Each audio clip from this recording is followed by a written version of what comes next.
Hello guys, आज की video में मैं आपको बताऊंगा AUGH, EIGH, IGH, OUGH को कैसे प्रोनाउंस करते हैं और इनके पढ़ने के क्या क्या रूल होते हैं। क्योंकि गाइस कुछ शब्दों में बाउल्स के लॉन्ग साउंड होते हैं, तो कुछ शब्दों में GH साइलेंट रहता है या GH का साउंड फा होता है। इसलिए आपको इसके रूल समझने चाहिए ताकि आप बाउल्स के साथ GH होने पर GH का सही उच्चारण कर पाएँ। सो गाइस, इसके रूल समझने के लिए वीडियो को पूरा अंत तक देखिए और वीडियो इन्फॉर्मेटिव लगे तो वीडियो को लाइक कीजिए और चैनल पर पहली बार आए हो तो प्लीज़ चैनल को सब्सक्राइब करके बेल आइकन प्रेस कीजिए ताकि हर वीडियो की नोटिफिकेशन आपको मिलती रहे। तो अब वीडियो शुरू करते हैं। तो गाइस अब समझिए AUGH, EIGH, IGH, OUGH का प्रोनाउंस कैसे करते हैं। तो गाइस इसका पहला रूल है, जब किसी वर्ड में AUGH आए तब GH साइलेंट रहता है और AU का उच्चारण O होता है। जैसे नोटी, नोटी शब्द में AUGH आया है, इसलिए GH साइलेंट रहेगा और AU का उच्चारण O होगा, इसलिए इसे नोटी पढ़ा जाता है। इसी तरह से daughter, caught, distraught, taught, fraught, slaughter, drought, naughty. तो गाइस अब आप अच्छी तरह से समझ गए होंगे कि जब शब्द में AUGH आए तब GH साइलेंट रहेगा और AU का उच्चारण O होगा। लेकिन गाइस इस रूल का एक अपवाद है जो इस नियम को फॉलो नहीं करता है। जैसे लाफ, लाफ शब्द में AU का उच्चारण आ हुआ है और GH का उच्चारण फा हुआ है, इसलिए इसे लाफ पढ़ा जाता है। इसका दूसरा रूल है, जब किसी वर्ड में EIGH आए तब GH साइलेंट रहता है और EI का उच्चारण A होता है। जैसे एट, एट शब्द में EIGH आया है, इसलिए GH साइलेंट रहेगा और EI का उच्चारण A होगा, इसलिए इसे एट पढ़ा जाता है। इसी तरह से ने, वे, इनवे, एटी, वेट, स्ले, फ्रे। तो गाइस अब आप समझ गए होंगे कि जब किसी वर्ड में EIGH आए तब GH साइलेंट रहेगा और EI का उच्चारण A होगा। लेकिन गाइस कुछ इसके अपवाद हैं जो इस रूल को फॉलो नहीं करती हैं। जैसे हाइट, स्लाइड। तो गाइस ये हैं अपवाद जो इस रूल को फॉलो नहीं करते हैं।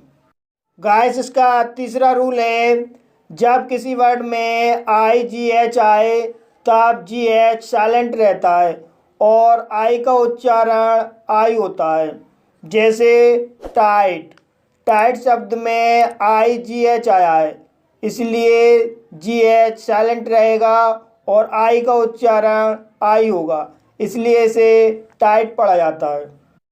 इसी तरह से high, sigh, thigh, night, right, might, tight, bright.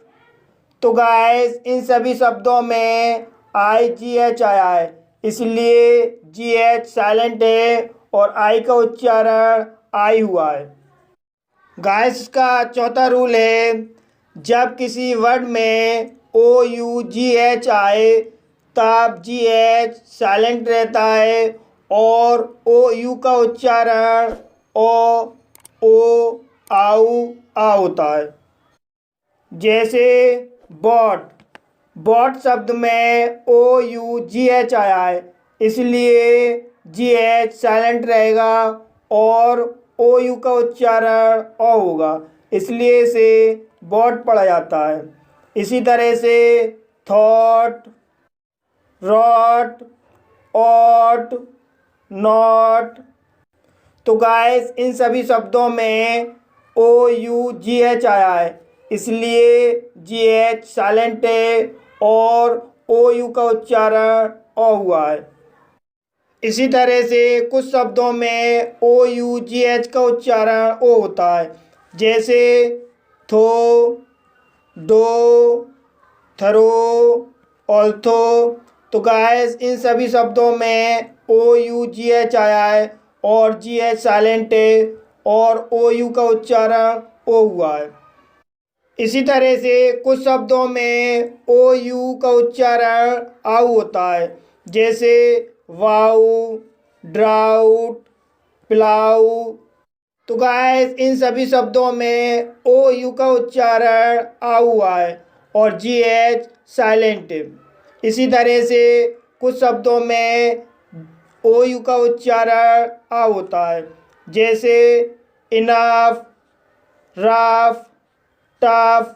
तो गाइस इन सभी शब्दों में OU का उच्चारण आ हुआ है और GH का उच्चारण फा हुआ है। गाइस इसके अलावा भी कुछ शब्दों में OU का उच्चारण ओ होता है, जैसे कॉफ, ट्रॉफ। तो गाइस इन शब्दों में OU का उच्चारण ओ हुआ है और GH का उच्चारण फा हुआ है। तो दोस्तों अब समझिए ब्लेंडिंग लेटर GH पढ़ने के नियम। तो दोस्तों इसका पहला नियम है, इंग्लिश शब्दों में GH का उच्चारण घ होता है, जैसे घड़ी। घड़ी एक इंग्लिश शब्द है, इसलिए GH का उच्चारण घा होगा, इसलिए इसे घड़ी पढ़ा जाता है। घर। घर एक इंग्लिश शब्द है, इसलिए GH का उच्चारण घा होगा, इसलिए इसे घर पढ़ा जाता है। घनश्याम। घनश्याम एक इंग्लिश शब्द है, इसलिए GH का उच्चारण घा होगा, इसलिए इसे घनश्याम पढ़ा जाता है। तो दोस्तों आप समझ गए होंगे कि जो इंग्लिश शब्द होते हैं उनमें GH का उच्चारण घा होता है। कुछ इंग्लिश शब्दों में GH का उच्चारण फा होता है, जैसे टफ। टफ एक इंग्लिश शब्द है और इस शब्द में GH आया है, इसलिए GH का उच्चारण फा होगा, इसलिए इसे टफ पढ़ा जाता है। Rough, enough, laugh, laughter. दोस्तों ये सभी इंग्लिश वर्ड हैं, इसलिए इन सभी शब्दों में GH का उच्चारण फा हुआ है। तो गाइस अब आप समझ गए होंगे कि इंग्लिश के कुछ शब्दों में GH का उच्चारण फा होता है। तो दोस्तों अब समझिए तीसरा रूल। तीसरा रूल है, वाउल आई या EI के बाद GH हो तब GH साइलेंट रहता है, जैसे साई। साई शब्द में I के बाद GH आया है, इसलिए GH साइलेंट रहेगा, इसलिए इसे साई पढ़ा जाता है। नाई। नाई शब्द में I के बाद GH आया है, इसलिए GH साइलेंट रहेगा, इसलिए इसे नाई पढ़ा जाता है। एट। एट शब्द में EI के बाद GH आया है, इसलिए GH साइलेंट रहेगा, इसलिए इसे एट पढ़ा जाता है। हाइट। हाइट शब्द में EI के बाद GH आया है, इसलिए GH साइलेंट रहेगा, इसलिए इसे हाइट पढ़ा जाता है। तो गाइस अब आप अच्छी तरह से समझ गए होंगे कि जब वाउल आई या ई आई के बाद जी एच हो तो जी एच साइलेंट रहता है। दोस्तों अब समझिए इसका चौथा रूल, और चौथा रूल है वाउल्स ए यू या ओ यू के बाद जी एच हो तब जी एच साइलेंट रहता है। जैसे फ्रूट, फ्रूट शब्द में ए यू के बाद जी एच आया है, इसलिए जी एच साइलेंट रहेगा, इसलिए इसे फ्रूट पढ़ा जाता है। स्लॉटर, स्लॉटर शब्द में ए यू के बाद जी एच आया है, इसलिए जी एच साइलेंट रहेगा, इसलिए इसे स्लॉटर पढ़ा जाता है।